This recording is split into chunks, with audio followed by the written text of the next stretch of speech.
тоҷикони кӯҳистони бадахшон мисли дигар маскунони тоҷикистон аз қадимулайём меҳмоннавоз ва саховатпеша буда ин расму русумро аз авлод ба авлод интиқол дода то имрӯзҳо расонданд.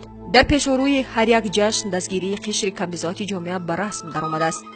дар баробари корхонаву муассисаҳои давлативу ташкилотҳои байналмилаливу ҷамъиятӣ шахсони алоҳида хайроти зиёд менамоянд. яъне нафаре аз онҳо зодаи маҳаллаи Саидени шаҳри Хоруғ Асад Сабзалиев мебошад ки дар шаҳри Торонтои кишвари Канада истиқомат мекунад. ин монеро ки дида истодаед ба ягон мағоза тааллуқ надошта бори башардӯстона аст ки аз тарафи Асад Сабзалиев ва завҷаш Эма Сабзалиева шаҳрванди давлати Британияи Кабир барои тарбиятгирандагони муассисаи давлатии мактаб-интернати ҷумҳуриявӣ воқеъ дар ноҳияи Рӯшон муқаррар гардидааст, мегӯяд модари Асад Гулрӯ Холиқназарова.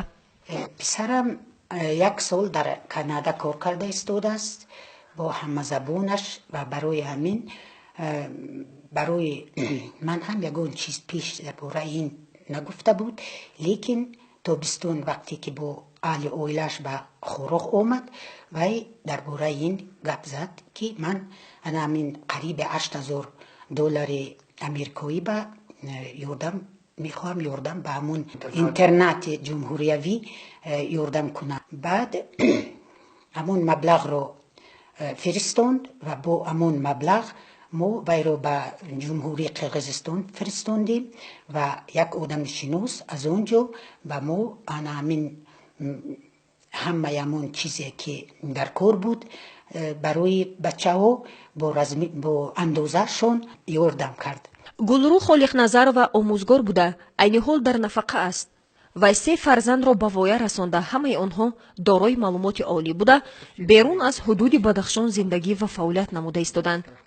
фарзандаш Асад мактаби рақами 3 шаҳри Хоруғро хатм намуда баъди таҳсил дар донишгоҳи Славянии шаҳри Душанбе аз рӯи ихтисоси барномасозии компютерӣ дар соҳаҳои гуногун фаъолият намуда таи 7 сол дар Британияи Кабир маҳораташро сайқал дода айни ҳол дар яке аз ширкатҳои тиҷоратии Канада аз рӯи ин касб кор намуда истодааст. дар пешорӯи ҷашни алмосӣ Асад ва завҷаш Эма ба чунин қарор омаданд ки мувофиқи имконот ба тарбиятгирандагони муассисаи давлатии мактаб-интернати ҷумҳуриявӣ ёрдами моддӣ расонанд. тавре маълум гардид барои харид намудани либосворӣ барои тарбиятгирандагони интернат $7500 ки бо арзиши миллӣ 62000 сомониро ташкил медиҳад ба суроғаи хешовандонашон ки дар маҳаллаи Саидени шаҳри Хоруғ истиқомат менамоянд интиқол дода шуд.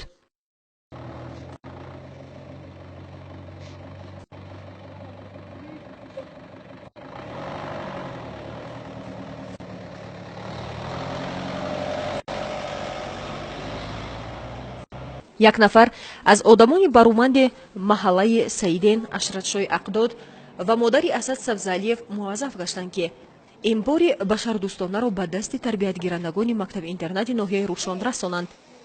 ба намояндагӣ аз номи маъмурияти мактаб-интернат муовини директор оид ба корҳои тарбиявӣ Зоҳирбек Кузиев ба оилаи Сабзалиевҳо миннатдории хешро арз дошт. хеле ки мо дар мактаб-интернати ноҳияи Рӯшон дида истодем ва кор фаъолият карда истодем.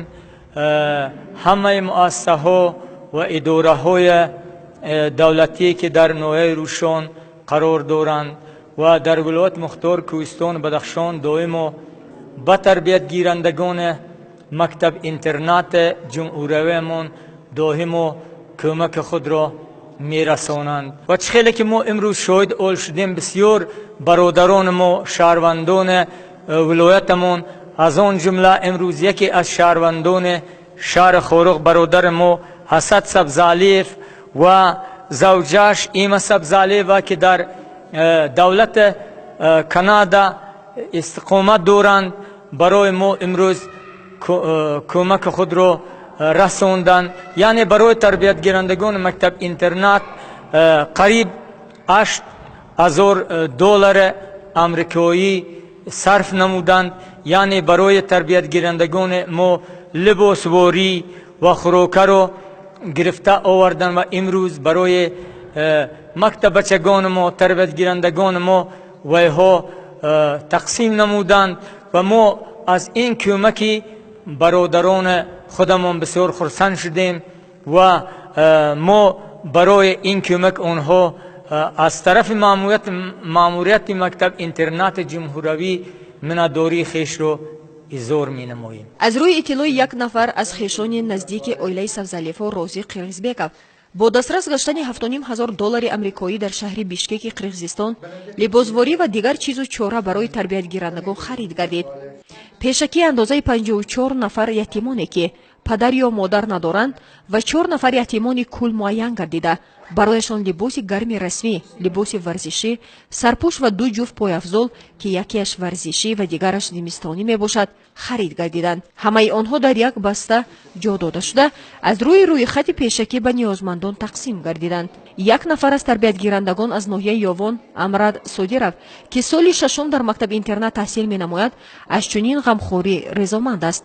من خیلی خرسندم که به ما تحفه دادن. همسبق دیگرش امیرجان کشور از وادی یزگولان نیز به سخاوتمندان عرض سپاس می نماید. من از نام خودم و از نام تمام خوانندگان و معلمان این مکتب اینترنت جمهوری به امان آدمی که از خودی کانادا که به ما دست یاری دراز کرده است مینداری خود را بیان میکنند. ما را همین خیلی نگاه میکنند و ما باید درس خود را با بهای خوب و اعلی خوانیم و آینده به ملت خود به دولت خود تاجیکستان خدمت کنیم. تشکر زیاد که ما را شما نگهبانی میکنید. در مؤسسه دولتی مکتب اینترنت جمهوری در ناحیه روشن از تمام گوشه و کنار تاجیکستان کودکان و نورسان تحصیل می نمایند.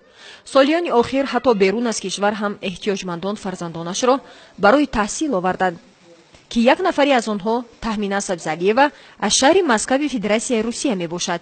Я от имени всех воспитанников этой интернетской школы говорю спасибо всем людей из Канады за то, что они столько много подарков и теплых подарков отправили нам, и желаю всем им здоровья. از روی گفت روزی قرغیزبеков آنها طلبات تربیتگیرندگانی را که از عائله‌های کم‌بزیاد میباشند به نوبت گرفته علاوه بر 20 نفر دیگر برای هر یکیشان با مبلغ 300 سومانی در بازار داخلی لباس و پایافزال خریدند.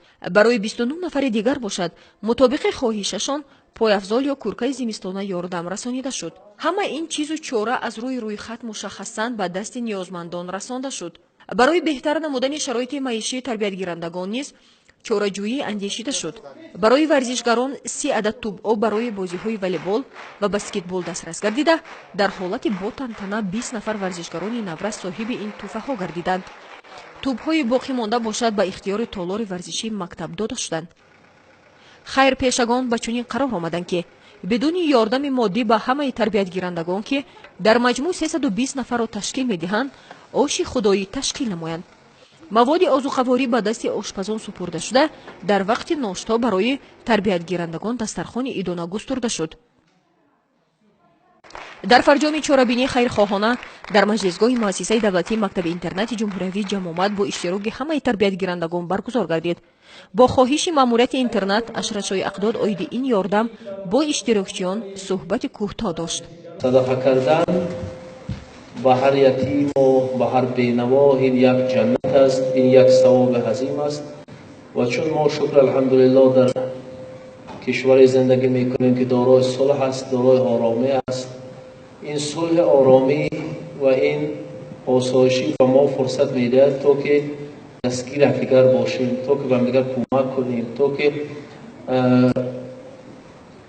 دل همدیگر رو خرسند کنیم و چه خیلی که برادر ما این نذرانه خود را به شما هدا کردند و هر که ما و شما در حق او دعا میکنیم و چون که مولانا ناظر ما گفتند که سخاوت و مروت و کرامت و بخشش کردن این در رکن ما یک آداب فرضیت ما هست و پیغمبر اکرم صلی الله علیه و سلم گفتند که صدقه کردن به یک نفری که او محتاج صدقه است نذرانه کردن به او این یک جنت است، این یک در جنت است و چون ما ثوابجو هستیم و هر یک ما ثواب میجوید این فرصتی که برادر ما کرده‌اند و با شما صدقه کرده‌اند این فرصت او بود و ما با مادر عزیز او و برادرم که امروز در یک کشور دوردست زندگی میکند و حال خانواده او هم دعا میکنیم که پروردگار نذرانه صدقات آنها را قبول کند و انشالله در خانه های هر یک آنها خانه آبادی، تنظیم و همدیگر فهمی حکمران باشد. дар баробари тарбиятгирандагони мактаби интернат ба интернати ҷумҳуриявӣ барои маъюбон ки низ дар маркази ноҳияи рӯшон мавҷуд аст ёрдами хоксорона расонда шуд.